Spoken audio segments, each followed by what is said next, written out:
Hi guys, it's me George, and I wanted to do a video basically to kind of talk about a follow-up from some of the questions I received from my live because of the internet being a fucking hot mess. It was really difficult. I missed some of the questions. So first of all, guys, apologies. I'm really sorry. But I did want to there are a couple of other questions that I did miss. So kind of wanted to address them just in this video. I have officially moved in, by the way. So yeah, change of scenery. And yeah, super excited to be in like Glasgow / Paisley because that's where I live now, Paisley, which interestingly enough has a history of witchcraft, and I will be doing a video at some point on that. It's really, really interesting. It's super interesting, actually. If anybody looks into Paisley witchcraft trials, very sad as well, very, very upsetting, as these things normally are. So, yeah, I wanted to answer a couple of questions from my live. So, first and foremost, there was a question that was asked, basically saying, "Do I have a hare as a familiar spirit?" No, I don't have a hare as a familiar spirit. When it comes to familiar spirits, I tend not to say too much, but I don't have a hare as a familiar spirit. I used to have a hare as a familiar spirit, and we just, yeah, he got bored. You know how some spirits like specialize in certain things? So for instance, you'll have a spirit that will specialize in love or sex or beauty, or you'll have a spirit that will specialize in health and healing, or one in like finance, stuff like that, success. Yeah, he was a little bit more dark.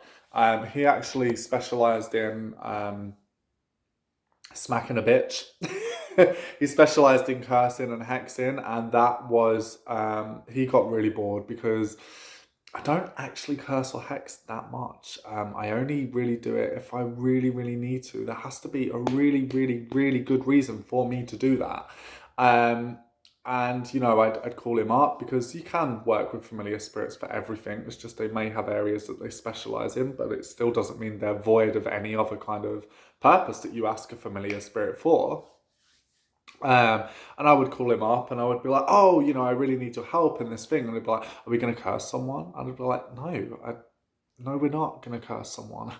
Like, why would we curse someone? He was like, "Yeah, but like afterwards, could we curse that?" And I was like, "No." Like, you know, and it got to the point of like, "Can't we just like go and curse?" And I'd be like, "What is wrong with you?" Like, no, like I don't, they don't need to be cursed. Like, and yeah, and I think he actually literally said to me at some point, this is quite personal, but I'm going to say it because he's not with me anymore. He was like, "Yeah, I'm bored."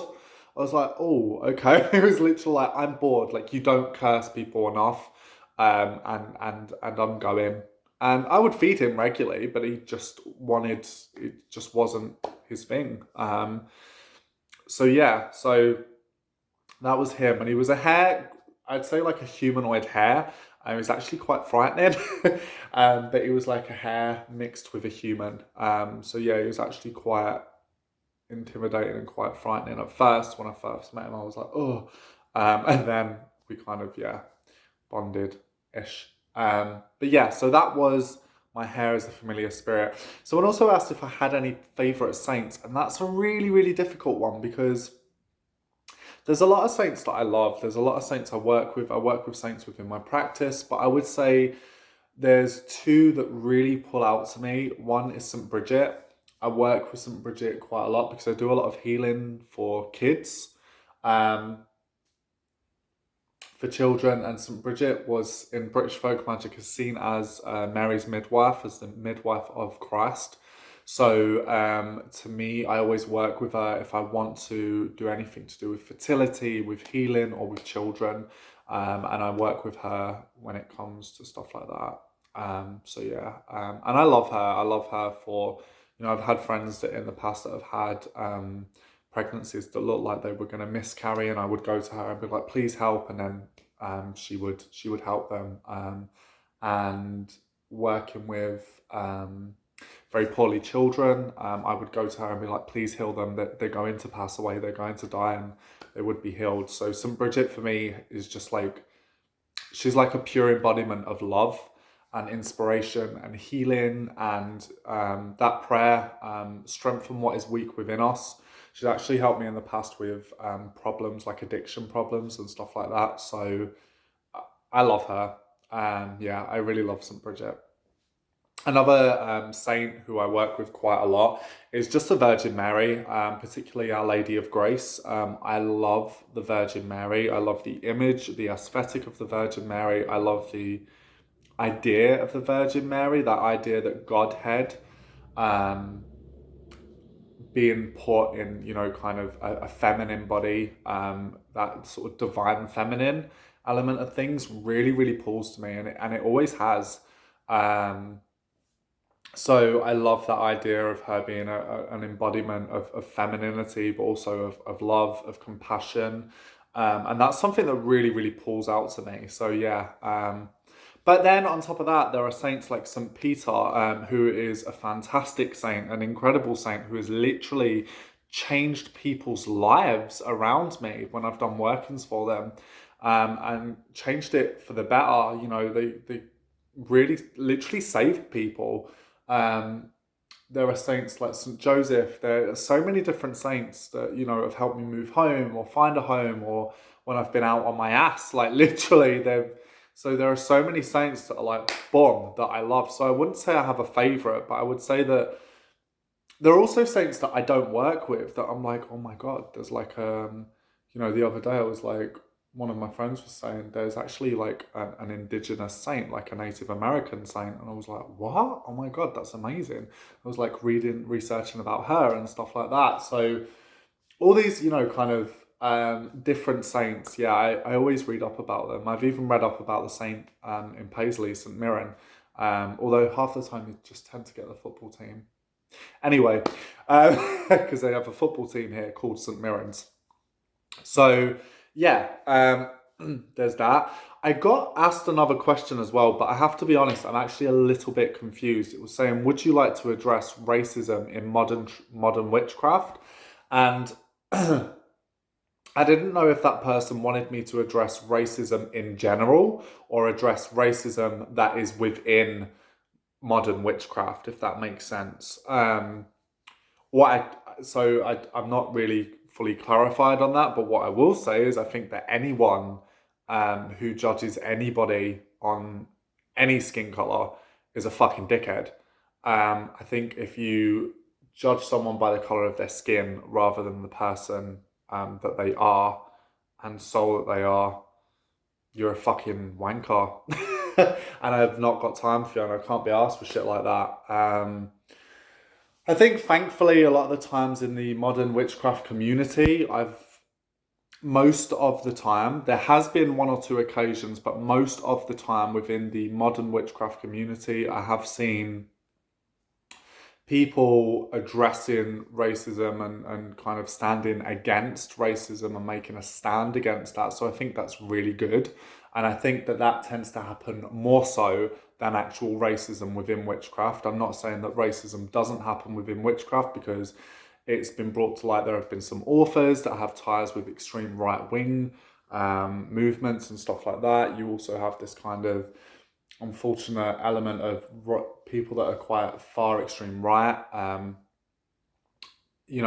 getting involved with certain brands or branches of paganism, particularly within the Asatru and Norse community, which is very, very sad. So yeah, so I think that's, it's definitely there. But yeah, I guess that's all I can really say for that. I've been quite lucky. I've not really seen anybody in the witchcraft community be homophobic to me, or be racist as well, or be anti-Semitic as well, because I'm actually half Jewish. I think I've mentioned that a couple of times. So I've not really experienced anything like that.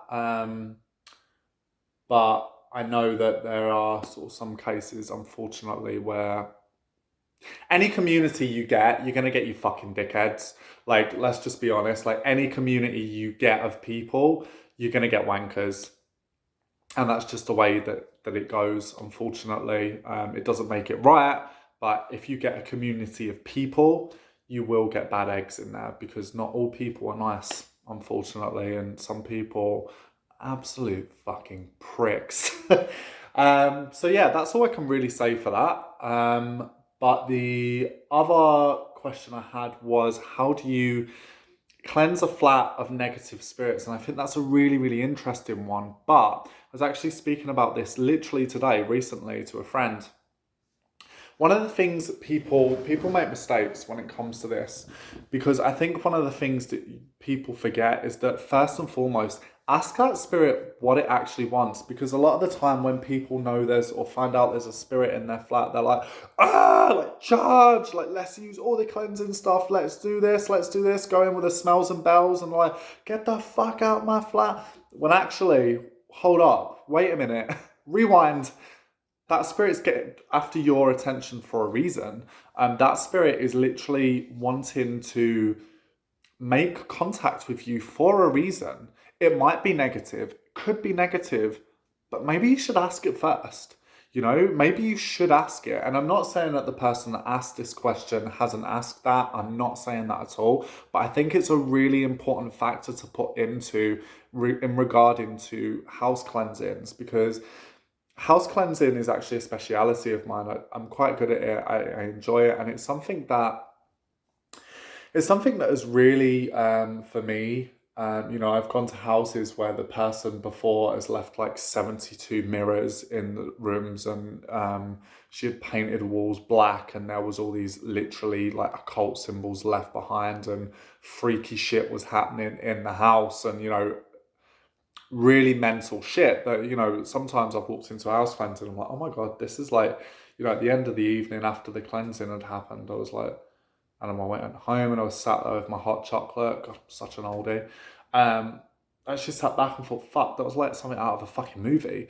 You know, it was fucking crazy. But 99% of the time, a lot of house cleansing scenarios, or there's a spirit in my house, they tend to be ancestral, or they tend to be benevolent rather than malevolent. But the problem is that Hollywood and a lot of films kind of have these films like, there's a demon in my house, there's a spirit in my house. It's not a spirit, it's a demon. It's gonna kill you. You know, it's fucking gonna kill your kids and suck your soul. Like, and I just think that has kind of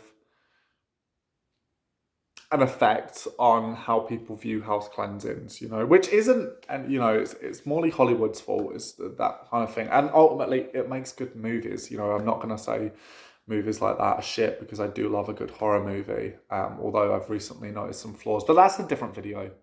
But what I normally do before a house cleansing that has negative spirits in, first and foremost, I call the spirits I work with, I call my spirits, and I say, look, this is happening. This is going down. I really need some help. Please stay with me. Please keep me strong. Because ultimately, you have to, and a lot of people forget this. They think, oh, spirits in the house. Yeah, but you are also a spirit. We are also spirits. We have a suit. We have a flesh suit. We're also spirits. We just have a shell. So when it comes to house cleansings, one of the most important ingredient is your will, is your desire, is your determination and your strength, your inner strength. No, more like, no, you're not doing this. You're going to get the fuck out of here right now. And I don't care if you go out kicking or screaming, you're getting out of my house today. Like, you have to have that mentality. You have to be like that to negative spirits. If you can't reason with something that is malevolent and negative, it's not gonna be beneficial. So I think that's one of the things that, you know, you really need. Then after calling up the spirits that I work with, I do a thing with sound. So sound has been found throughout many different cultures, spiritual practices across the globe, that sound repels or can also bring in spirits. And this is something we see in quite a lot of spiritistic traditions, that sound will bring in or ward away spirits. Even in wassailing, the trees are banged with sticks before a wassailing ceremony in order to eliminate those trees of bad spirits. That banging sound, or pots and pans as well, or people sometimes even fire guns into the air. Like, it's the idea of that sound can eliminate bad spirits, and that is something I do, and I am so down to earth. And I get the pots and pans out. I get the pots and pans, I go around each room and I bang it and I literally say, get the fuck out this house right now. You are not coming in here again. You are not allowed here. This is not your house. You will leave. And I am very, very like authoritative with that. And you have to be like that. So sound is a big thing. And then after that, I will use smoke. So fumigation is a massive thing. I work a lot with smoke and fire. I'm a fire sign, Leo moon, Leo sun. My rising sign's water. But fire is a massive thing. It's just my practice in general. Fire, smoke and fire plays an integral part of my practice. So I use that quite a lot. And I'll fumigate the rooms. I'll stain the rooms. I've normally with frankincense on charcoals, but I have discovered a couple of years ago, well, about a year ago, that frankincense unfortunately is becoming endangered now through over harvesting. So, but before I found that out, George bought a fucking massive bag of frankincense, like all of the frankincense, and it's my favorite. It's my favorite fragrance as well. I love it. It's beautiful. Oh, it's like fresh and crisp. It's just divine. I love it. But unfortunately, after that runs out, I'm not going to get any more. So pine and birch are good local resins to use for cleansing. Juniper berries are really good for cleansing as well. So, you know, cedar, really good for cleansing, purification. Some people use mint, dried mint. So all these things you can use for cleansings to fumigation. So I will do that to each room in the house. Then after that, water, I will asperse water around to each room. And I will normally say a prayer. I normally use Psalms. I will normally, Psalm 10 is my go-to with cleansing houses. And it's something that is really, I've just found it really, really effective. But if you want to go down other routes, there are other ways of cleansing a house or saining a house. There are different ways of doing that. So yeah, I hope this video helps, and I hope the kind of follow-up of the questions you guys appreciate. But thank you so much for joining me in my live, the last live. I mean, the last three, the fucking internet, man, like Jesus.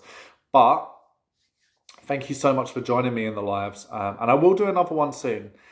So watch this space, but I just wanted to answer the other questions. So yeah, I hope you guys are all well, over and out, and peace.